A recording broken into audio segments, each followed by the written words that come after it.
아, 유다인을 향한 이제 하만의 계략이 밝혀지게 되죠. 그래서 모르드게가 이 사실을 알고 오늘 말씀 보면 금식하고 하나님 앞에 기도한다, 이 말씀이 오늘 첫 번째 말씀이에요.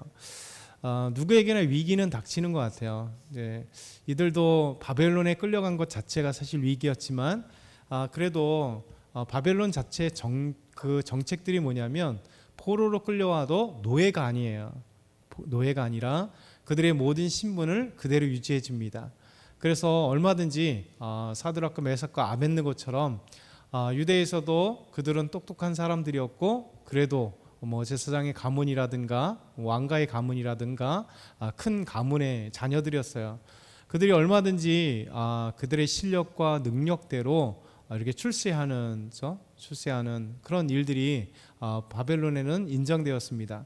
그리고 이제 바벨론이 거의 80년 정도 지나고 나서 멸망하고 이스라엘 백성들도 이제 그 바벨론에서 정착했고 이제 페르시아가 바벨론을 그대로 점령하고 나서 큰 싸움 없이 점령을 했기 때문에 페르시아도 정책 자체가 뭐냐면 그 넓은 제국을 움직이고 통치하는 데 있어서 가장 중요한 건 뭐냐면 그 모든 나라들 족속들이 다르잖아요. 그러니까 그 족속들의 문화나 종교나 그리고 그들을 인정하는 거예요. 그래서 그들의 인재들을 계속 등용을 해서 결국 하나가 되는 게 되게 중요하잖아요. 큰 나라는 사실 많은 민족들이 있고 많은 사람들이 있다 보니까 하나 되기가 쉽지 않습니다. 근데 인정을 해줘야 하나가 되잖아요. 미국처럼 어마어마한 큰 나라 그리고 많은 민족들이 들어오기 때문에 다민족이다 보니까 미국도 하나 되는 것이 되게 중요하잖아요. 그런데 미국도 미국이라고 하는 이 엄청난 보이지 않는 힘과 그리고 그의 지위 이런 것을 얻기 위해서 그들은 노력하고 그리고 다민족이라도 민족 자체를 많이 때로는 이제 민족 차별이 있긴 하지만 인종 차별도 있지만 그들이 인정을 하면서 미국이라는 거대한 나라가 움직이듯이 페르시아도 동일합니다. 그렇게 인정을 하고 인정을 했던 그런 나라입니다. 그러다 보니까 결국 에스더가 유다인임에도 불구하고 왕비가 되는, 그렇죠? 왕비가 되는 놀라운 일이 벌어지잖아요. 그렇죠? 그런데 이런 어떤 일들이 있는데 문제는 항상 다민족이 있고 인정을 한다 해도 보이지 않게 사실은 이 소수 민족, 소수 이 족속들을 되게 무시하거나 또 잘 되는 것 자체를 되게 배아파하는 사람이 있잖아요. 그 중에 하나가 뭐냐면 이 하만이었던 것이죠. 이 하만도 사실은 우리가 어제 말씀드린 것처럼 아각의 후손이에요. 그러니까 아말렉의 후손이라는 거죠. 그러면 아말렉의 후손이라면 이 페르시아 자체인은 아닙니다. 그렇죠? 메대 사람은 아니에요. 그런데 결국 자기도 이민족임에도 불구하고 이 오랜 시간 언제적부터 있었는지 모르겠지만 어쨌든 뭐 조상 때부터 있었는지 알 수 없지만 자기도 사실은 페르시아 정통 민족도 아님에도 불구하고 신하들의 최고의 자리에 오르게 됐으면 사실 감사하고 같은 여러 유색 인종들 속에서 서로 화합하는 게 그게 맞는데 불구하고 자기의 그 권한 또 자기의 어떤 욕심 이런 게 하만에게는 엄청나게 좌우되는 거죠. 그러니까 돈도 많았고 이제 직위도 사실 아하수에로 왕 다음으로 엄청난 큰 직위를 내렸기 때문에 하만 자체가 뭐 되게 교만하게 이를 데 없는 거죠. 그렇잖아요. 갑자기 엄청난 그 권력이 생기면 사람들은 겸손하기보다는 그 권력을 마음껏 누리려고 하는 것이 인간의 모습이에요. 그리고 하만은 어제 말씀드린 것처럼 은 1만 달란트를 아하수의 왕에게 바칠 정도면 지금 시세로 대충 한 5천억 정도니까 그가 얼마나 큰 재산인지 모르죠. 그러니까 학자들의 이야기에 보면 14,000 달러, 14만 달란트가 페르시아의 1년 재정이라고 그래요. 그러니까 사실 은은 아니겠죠. 금으로 하니까 은하고는 뭐 어마어마하게 차이가 나겠지만 어찌됐든 간에 한 사람이 1만 달란트의 엄청난 재정을 왕의 곳간에 넣을 수 있다라는 것은 하만은 그만큼 경제적인 엄청난 부유한 사람이었고 거기다 플러스 권력까지 얻으니까 뭐 천하 만국을 다 얻은 것 같은 느낌이겠잖아요. 그러다가 그들이 그에게 인사하지 않은 모르드게를 보면서 모르드게를 죽이려고 왔다가 이제 모르드게만이 아니라 조그만 그 포로민들이었던 끌려왔던 이 유다인들을 다 죽여야 되겠다, 이런 생각을 갖게 된 것입니다. 그러니까 이것을 알고 나서 그에게, 유다인들에게 가장 큰 지금 위기가 찾아왔을 때 그들에게 있어서 가장 중요했던 것은 바로 기도였던 거죠. 그렇죠? 우리에게 이 말씀을 우리에게 주는 거예요. 우리의 위기를 찾아와요. 저 삶에 되게 많은 위기가 찾아오잖아요. 경제적인 위기일 수도 있고, 자녀의 위기일 수도 있고, 부부의 위기일 수도 있고, 사업의 위기일 수도 있고, 여러 수많은 위기들이 찾아오는데 하나님은 끊임없이 우리에게 말씀하시는 건 뭐냐면, 우리는 위기가 찾아온다. 그러나 그때 무엇을 할 것인가, 이것을 우리에게 던져주자는 거죠. 그래서 창세기부터 계시록까지 우리에게 말씀하시는 성경 전체는 위기는 찾아오지만 그게 우리가 기도해야 된다라는 거예요. 기도해야 된다. 이게 모르게도 위기가 찾아왔을 때 동분서주하지 않았습니다. 자기의 백을 찾지 않고, 변호사를 찾지 않고, 어떤 사람들을 자기의 위기 가운데, 유다인의 위기 가운데 이 위기를 해결해 줄 수 있는 정치인을 찾아간 것도 아니고, 그렇죠? 엄청난 왕의 에스더를 먼저 찾아간 거 아니에요. 우리가 생각해 보면 에스더가 왕비잖아요. 왕의 신뢰를 받고 바로 얼마 전에 왕비가 됐어요. 그러면 왕이 지금 이제 에스더가 왕비가 됐으니까 어마어마한 총애를 받는 거잖아요. 저 새로 뽑은 왕비. 그러면 얼마든지 에스더에게 청탁을 할 수 있었음에도 불구하고 지금은 당장 먼저 얘기하지 않습니다. 그리고 에스더가 알아보기 전까지 모르드게는 에스더에게 얘기를 하지 않아요. 왜냐하면 아마 모르드게는 그런 생각을 했을 거예요. 우리같이 이 소수민족이, 포로되었던 우리 민족이, 만약에 너희가 이제 아직까지는 에스더가 유다인인 것을 아하수에게 몰라요. 근데 어쨌든 간에 알게 되면 너까지 위험하게 되지 않을까라는 생각을 갖고 있습니다. 그리고 더 나아가서 에스더를 되게 보면 하나님이 에스더를 쓰실 때를 기다렸던 모르드게.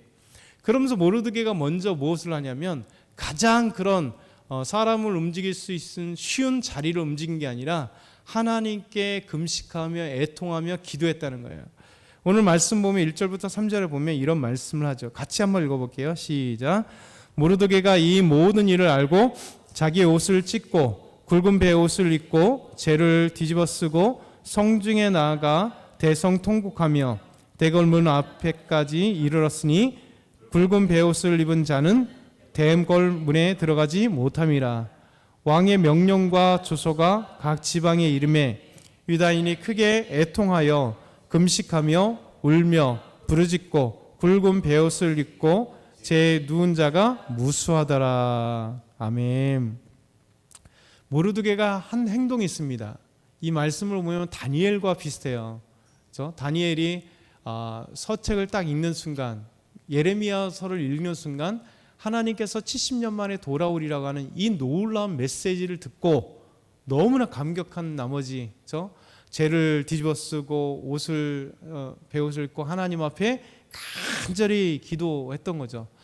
그러니까 당시에 유대인뿐만이 아니라 이제 고대 근동, 이제 지금 메소포타미아 지역에 많은 사람들이 이 모습이 남겨져 있어요. 그러니까 애통할 때, 사람이 죽거나 어떤 큰 일을 당하거나 어떤 위기가 찾아올 때 그들의 행동이 이런 행동입니다. 그러니까 재를 뒤집어 쓰고 베옷을 입고, 베옷을 입는다는 것은 죽음의 상징이잖아요. 그러니까 베옷을 입고 그 다음에 정말 통곡하고 더 나아가서는 금식하면서, 이게 이제 교회만 있었던 게 아니라 이방인도 동일하게 했어요. 금식하며 통곡하는 거예요. 이게 가장 슬픔과 애통의 표현이에요. 근데 모르드게는 이걸 하나님 앞에 했던 거죠.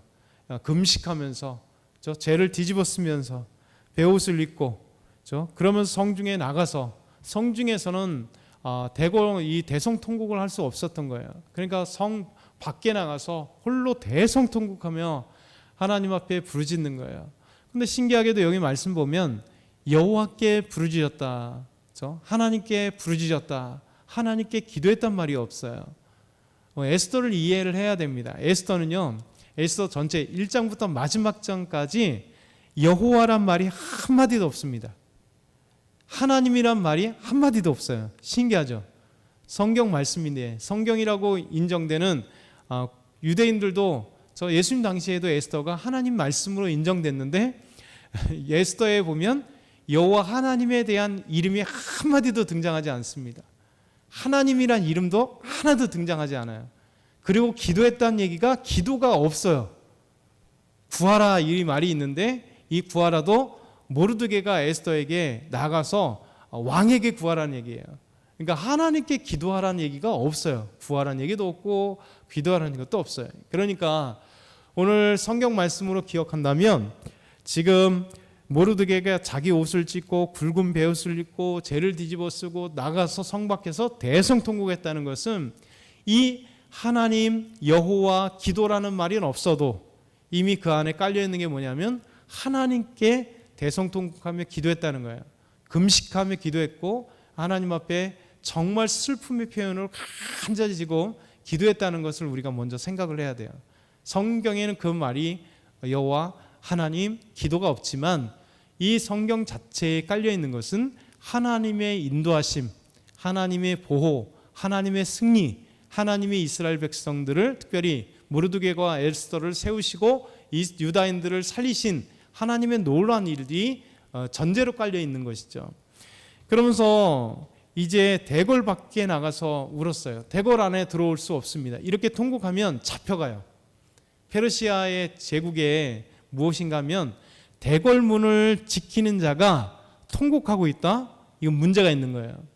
그렇죠? 문제가 있는 거예요. 뭐 구테타가 일어났거나 병고가 일어났고 지금 대궐을 지키는 자가 그 대궐을 지키는 사람이 모르드게거든요. 모르드게는 그 대궐 지키는 직임을 갖고 있는 사람. 이 사람이 통곡하고 있다? 문제가 있는 거죠. 그래서 대궐을 지키는 사람은 통곡할 수 없는 거예요. 이건 나중에 이제 그 문서가 발견되면서 그렇죠? 토판 문서 흙에다가 쐐기 문자로 이렇게 했던 이 토판 문서들이 발굴되면서 이 사건도 알게 된 거예요. 아, 대궐에서는 이럴 수 없었구나. 그렇죠? 느헤미야도 마찬가지예요. 느헤미야도 술관원이었기 때문에 술관원은 최고의 왕의 신임을 받는 엄청난 큰 직분이거든요. 지금 대통령 경호실장 같은 것 같은 그런 느헤미야가 예루살렘이 파괴됐다는 소식을 알고, 왜냐하면 느헤미야는 이제 바벨론에서 태어났기 때문에 자기 고향이 어떻게 되는지 모르거든요. 조카를 보내서 이제 바벨론이 회파됐다는 그 소식을 듣고 바벨론이 우리 조상들이 살고 있었던 그 예루살렘이 파괴되었고 그냥 그것으로 다 방치되어서 지금까지 있구나라는 것을 알면서 통곡하며 눈물을 흘리며 기도하지만 왕 앞에 가서 수색이 있었잖아요.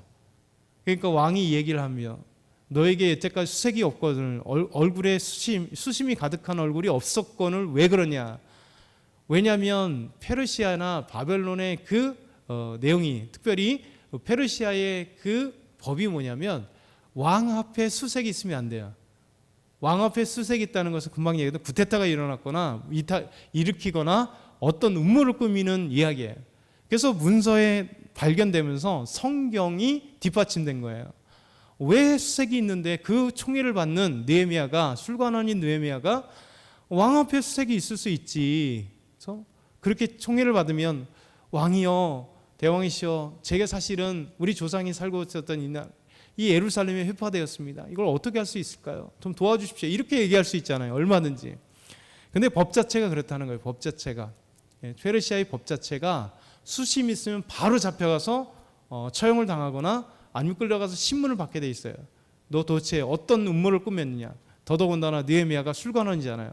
왕에게 뭐 기미상궁처럼 왕 대신에 먼저 술을 먹고, 그러니까 왕의 목숨을 좌지우지할 수 있는 중요한 직분이기 때문에 이런 거 똑같은 거예요.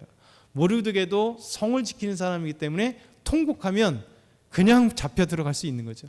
그래서 성 밖에서 눈물을 흘리고 통곡한 거예요. 그리고 와서 이제 한 거죠.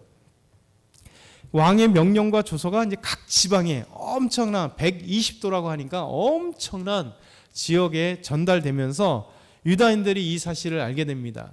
그렇죠? 그러면서 유다인들도 크게 애통하고 금식하고 울며 부르짖고 굵은 베옷으로 가지고 나가는 거예요. 나가는 거예요. 여러분, 이것이 얼마나 중요한 것인지 모르겠습니다.